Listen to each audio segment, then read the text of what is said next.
इस वीडियो में आपका स्वागत है। एमसीक्यूज सीरीज़ की इस वीडियो में आज हम इंडियन फ्रीडम स्ट्रगल से जुड़े कुछ महत्वपूर्ण प्रश्नों के बारे में चर्चा करेंगे और मैं आपसे अनुरोध करना चाहता हूं कि आप भी इन प्रश्नों को सॉल्व करने की कोशिश करना और वीडियो के अंत में कमेंट बॉक्स में आपने ज़रूर अपनी राय देना कि आपने कितने प्रश्नों के सही उत्तर दिए। पहला प्रश्न है, किसने कर्मयोगी और धर्मा नामक साप्ताहिक पत्रिकाएं शुरू की?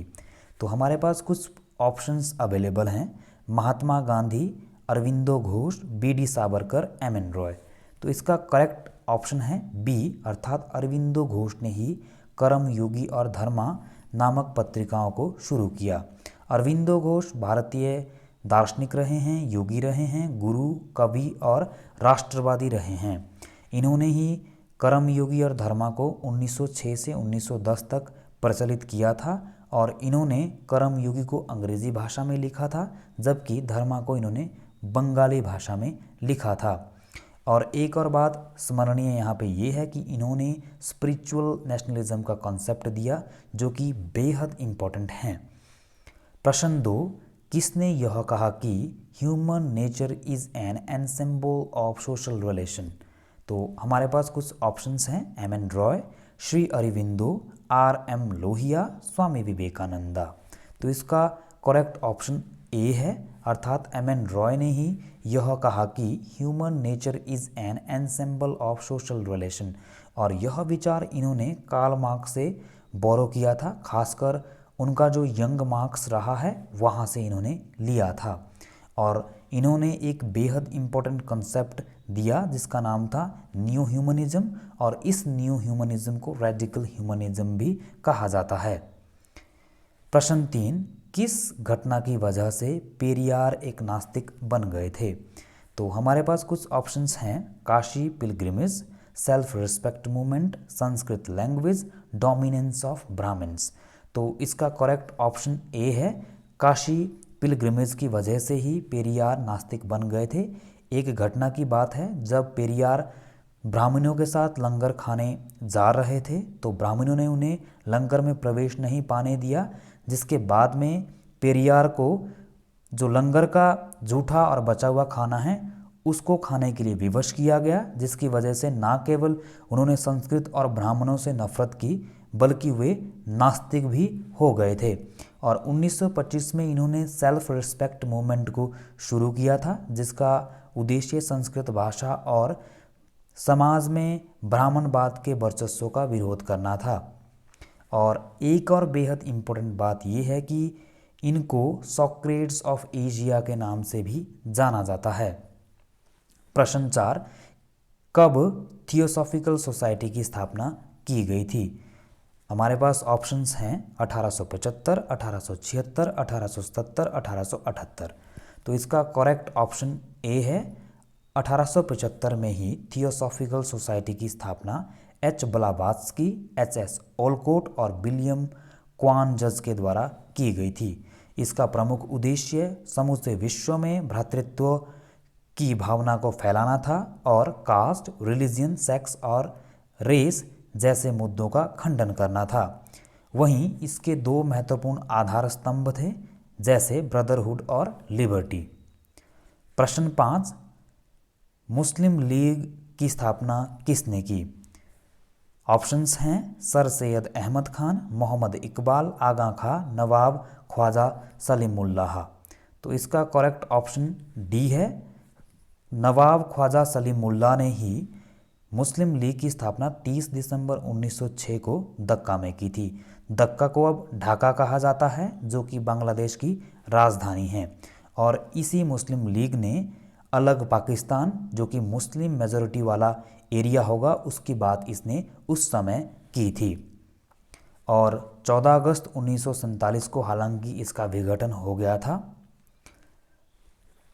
प्रश्न 6, इंडियन नेशनल कांग्रेस ने लाहौर अधिवेशन को कब मनाया था? तो इसके कुछ ऑप्शंस हैं, 29 दिसंबर 1929, 30 दिसंबर 1930, 31 दिसंबर 1929, 30 दिसंबर 1930।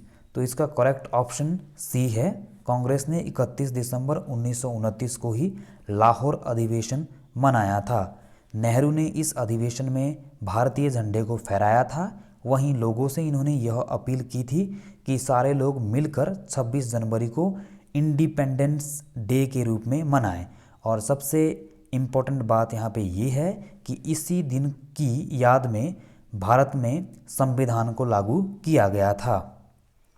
प्रश्न 7, किस दिन को मुस्लिम लीग ने प्रत्यक्ष कार्यवाही दिवस के रूप में मनाया? ऑप्शंस है 16 मई 1946, 16 जून 1946, 16 जुलाई 1946, 16 अगस्त 1946। तो इसका करेक्ट ऑप्शन डी है। 16 अगस्त 1946 को ही मुस्लिम लीग ने प्रत्यक्ष कार्यवाही दिवस मनाया और इस दिवस को 1946 कैलकाटा किलिंग्स के नाम से भी जाना जाता है। और एक और स्मरणीय बात यहाँ पे ये है कि इसी दिन कलकत्ता में मुस्लिम और हिंदूज के मध्य सांप्रदायिक दंगे हुए थे। प्रश्न 8, किस युद्ध के बाद भारत में ब्रिटिश रूल की हेजेमनी स्थापित हो गई थी? ऑप्शंस हैं battle of Plassey 1757, battle of Buxar 1764, third Mysore war 1792, fourth Mysore war 1799। तो इसका करेक्ट ऑप्शन बी है। बैटल ऑफ बक्सर के बाद ही भारत में ब्रिटिश रूल की सुप्रीमेसी स्थापित हो गई थी और बक्सर का युद्ध भारत में 22 अक्टूबर 1764 को हुआ गया था और यह युद्ध ब्रिटिश ईस्ट इंडिया कंपनी और बंगाल के नवाब मीर कासिम के मध्य लड़ा गया था और इस युद्ध में मीर कासिम की हार हो गई थी और ब्रिटिश ईस्ट इंडिया कंपनी की जीत हो गई थी, जिसके बाद भारत में ब्रिटिश रूल की सुप्रीमेसी स्थापित हो गई थी। प्रश्न 9, the Indian council act of 1909 को किस नाम से जाना जाता है? ऑप्शंस है the Montagu declaration, the Montagu Chelmsford reforms, the Morley Minto reforms, the Rowlatt Act. तो इसका करेक्ट ऑप्शन सी है, अर्थात इसको मॉर्ले-मिंटो रिफॉर्म्स के नाम से जाना जाता है। और यहाँ पे एक और बात जो हमें ध्यान में रखनी है वो ये है कि इस एक्ट को ब्रिटिश पार्लियामेंट ने पारित किया था, जो कि एक सांप्रदायिक कानून था, क्योंकि इस कानून की वजह से भारत में पहली बार मुसलमानों के लिए सेपरेट इलेक्टोरेट की व्यवस्था की गई थी। प्रश्न 10, गवर्नमेंट ऑफ इंडिया एक्ट 1935 के अंतर्गत कांग्रेस ने पहली बार किस वर्ष चुनाव लड़े? तो इसके कुछ ऑप्शंस है ए 1936, बी 1937, सी 1938, डी 1939। तो इसका करेक्ट ऑप्शन बी है, अर्थात कांग्रेस ने 1937 में पहली बार चुनाव लड़े थे। और यहाँ पे कुछ बातें हमें याद रखनी हैं, जैसे 1935 के एक्ट के द्वारा भारत में प्रांतों पे द्वैध शासन को समाप्त किया गया था, जबकि केंद्र पे इसको लागू किया गया था। वहीं 1937 में इस एक्ट के अंतर्गत पहली बार कांग्रेस ने भारत में चुनाव लड़े थे और इन चुनाव में 215 सीटों में से 159 सीटों का बहुमत प्राप्त कांग्रेस ने किया था। तो ये थी एक बेहद इम्पोर्टेंट वीडियो। मुझे उम्मीद है कि ये वीडियो आपको बहुत पसंद आई होगी, इसीलिए इस वीडियो को लाइक कीजिए, शेयर कीजिए और चैनल को सब्सक्राइब कीजिए। Thanks for watching. धन्यवाद।